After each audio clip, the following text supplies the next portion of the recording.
2018 Jeep Grand Cherokee Trackhawk first test review, Power Mad. Jeep puts 707 to work in the engine. Is it true that they are insane? There's a line from Moby-Dick, "In a whaler ponders soon wind down."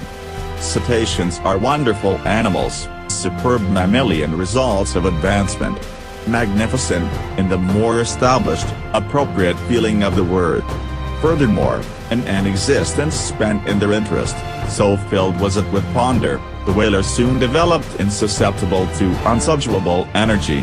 As much as I attempt and not let myself get numb to the routine of driving awesome dream hardware, it happens.So envision my unexpected when, leaving Motor Trend HQ one evening, I stunned the Jeep Grand Cherokee Trackhawk and wound up giggling like a trick for 30 seconds in a row.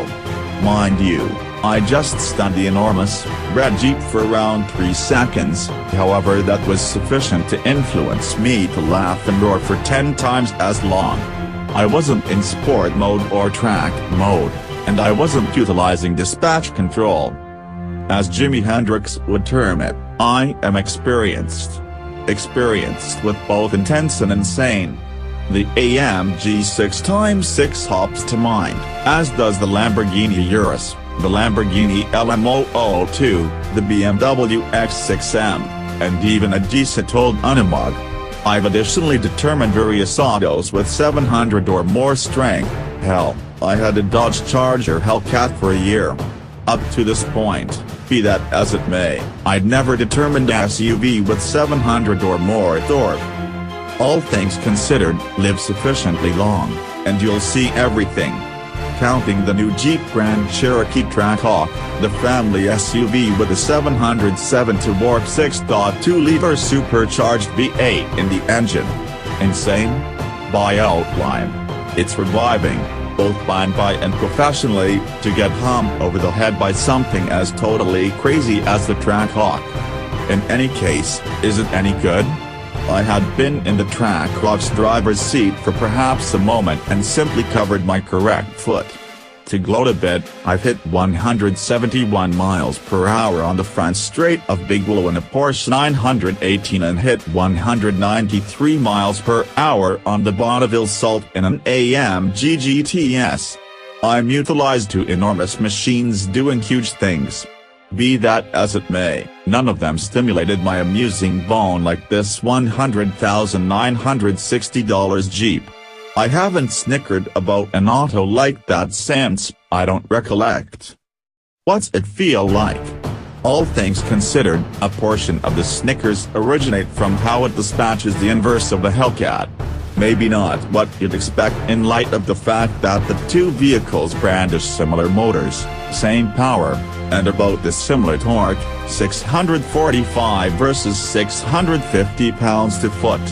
The thing is, in spite of the fact that the Hellcat is both a Pirelli investor's closest companion and a smoke machine, the Trackhawk, by prudence of all-wheel drive, puts all that shouting supercharged fierceness down to the asphalt. The enormous Jeep additionally sways back on its backside in a fun however startling way. For a concise minute, it feels as though the Trackhawk's mouth is pointed at the sun. The versatile Bilsteins are quite firm, and would be stiffer still in the event that I'd been in track mode, yet with 70% of the power hitting the back wheels, because of a settled torque split, this Jeep will recline when propelling. How does this thing handle? Another memory in the event that I may. Since I've driven the Porsche 918, I definitely get requested that how it is drive. Quick, I say. It's simply quick. Meaning, I realized that I drove 4 laps around the enormous track at Willow Springs, yet I actually recall nothing about the 889 horsepower half-and-half hypercar. Put something aside for how quick it is. Nothing. Same is valid for the Trackhawk, just as far as introductory speeding up. I know I took a few corners in it, however the greater part of my memory originates from that first dispatch.